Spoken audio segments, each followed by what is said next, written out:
So, doing another stream for a newer mega campaign I did. The old one, while it does mean a lot to me because it was my first successful mega campaign, the old one does frustrate me because Victoria Free 1.2 has a lot of issues. And Victoria 1.2 having a lot of issues means the old one is kind of frustrating to me, so I want to stream this campaign now. See how that goes.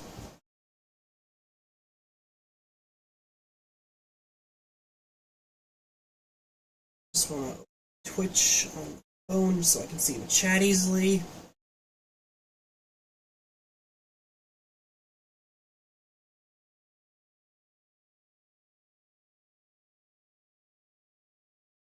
Okay. So I started this campaign in Crusader Kings Free. I had the Tenets to Doctrines mod, so I was able to pick the tenets Islamic rationalism, carnal exploitation, and legalism, while also having view on nudity be full, and also using Christian syncretism, or syncretism, I should say. It was a Shia caliphate. I ended up completing both the Persian, the Iranian intermezzo, and later the Iberian struggle in this playthrough.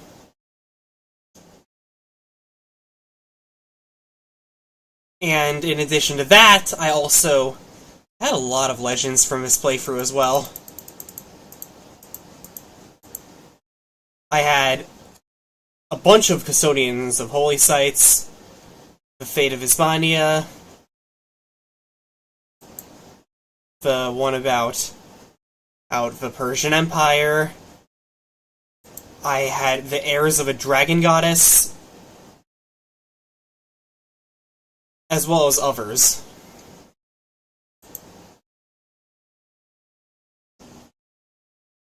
Basically, I was also playing with a vampirism and lycanthropy mod for the Crusader King section of this one. So my ruler is a vampire-werewolf hybrid, which is why he's still alive in the Europa Universalis 4 section. If I open the country view, he is immortal.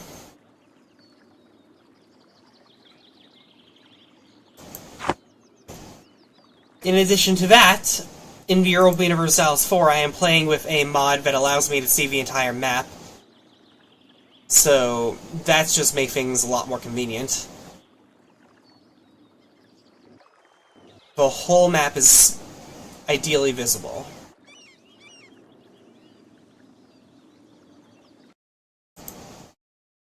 Although I do recognize that my face is, the pink background behind my face is getting in the way. I do recognize that.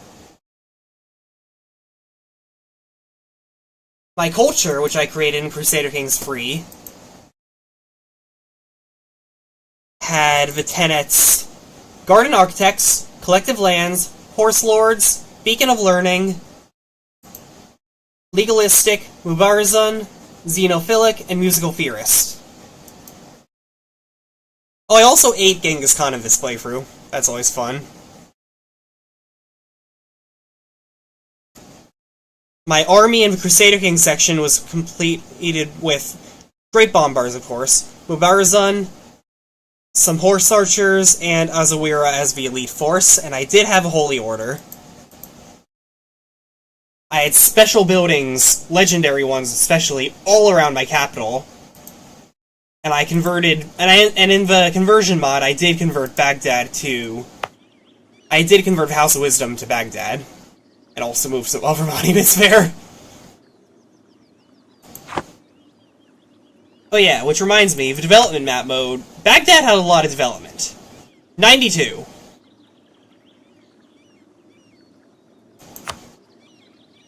If I look at the Great Power Map mode of Europa Universalis 4 section, I was on top, of course.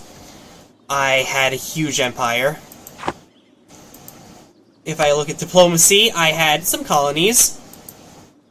Amazonia being one, Venezuela being another. I also had the Caribbean and New England. Borders between the Caribbean and New England are kind of cursed, though.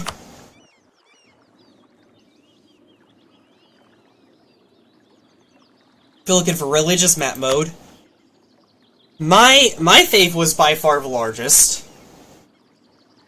Cultural map mode, everything's relatively normal. My specific culture was around this area.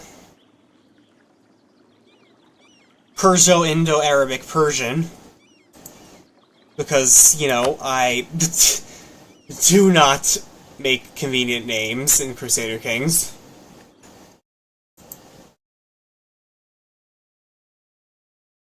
I had a ton of artifacts in the Crusader Kings section as well.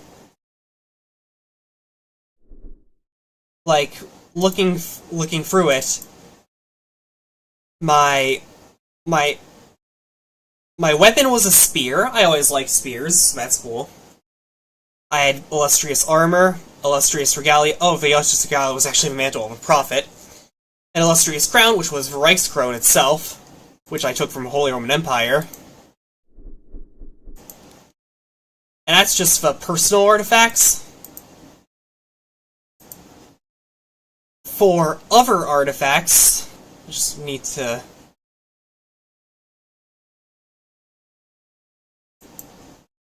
look through what I had there.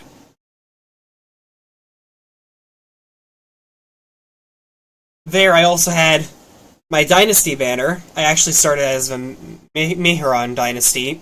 Probably butchered the pronunciation. And I had the dynasty banner. I had the Crown of Thorns, Seal of Muhammad, Crown of Justinian, Stone of Scone, Spear of the Prophet, Alexander the Great's armor, Adawat, the Holy Banner of Muhammad, Vinaya Pitaka, Kalada, and Dhammapada. All those artifacts I had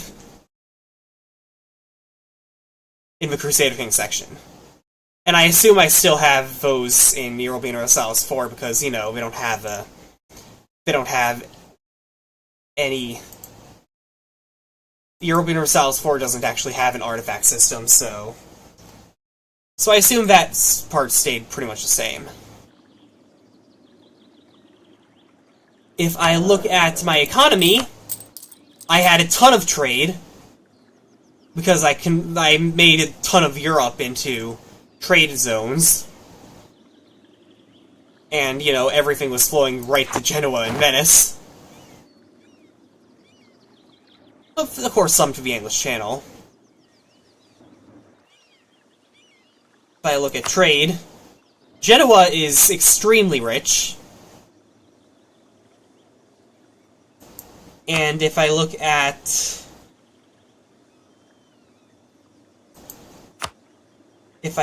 where's the map mode for... Do they even have a map mode for the trade... for the trade regions? I'm not seeing one. Oh well. But yeah. My Shia Caliphate was actually pretty much dominant over the world here. At some point, though, I really gotta play a mega campaign on stream at some point, but it hasn't happened yet. Religions map mode again. It was... like, I did, after I ate Genghis Khan, I was able to convert Mongolia to my faith, so that's always fun. And I do think I want to show a player map mode. Forget where it is. Here it is. Player map mode. Oh, that was me.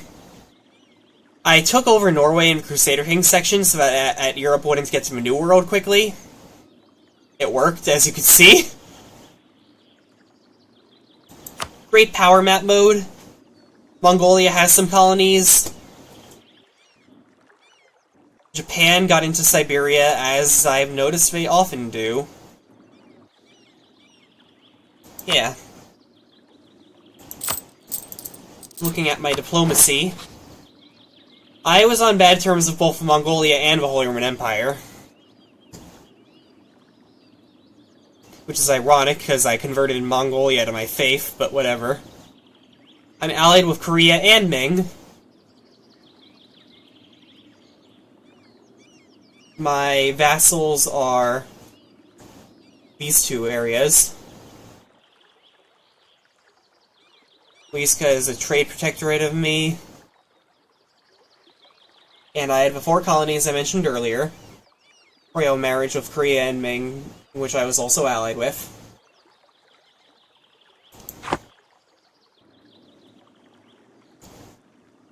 So yeah, this playthrough, this actually wasn't the first attempt at an EU4 continuation I had. I did have an earlier one, but this one went, but I redid it for a reason. This went a lot better.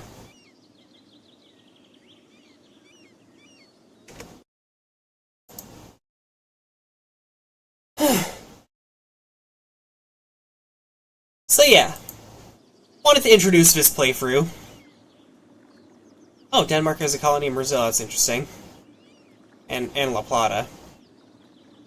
In any case, I did want to introduce this playthrough because this actually went extremely well. This one, more than any other playthrough I've done, has been kind of set to... My empire has basically been exactly what I typically like. Because I do like horse archers. Because I find horse archers fascinating. The Iranian intermezzo in Crusader Kings 3 is amazing. Etc., etc. And I also like collecting artifacts. And I had a ton of cool artifacts in this playthrough.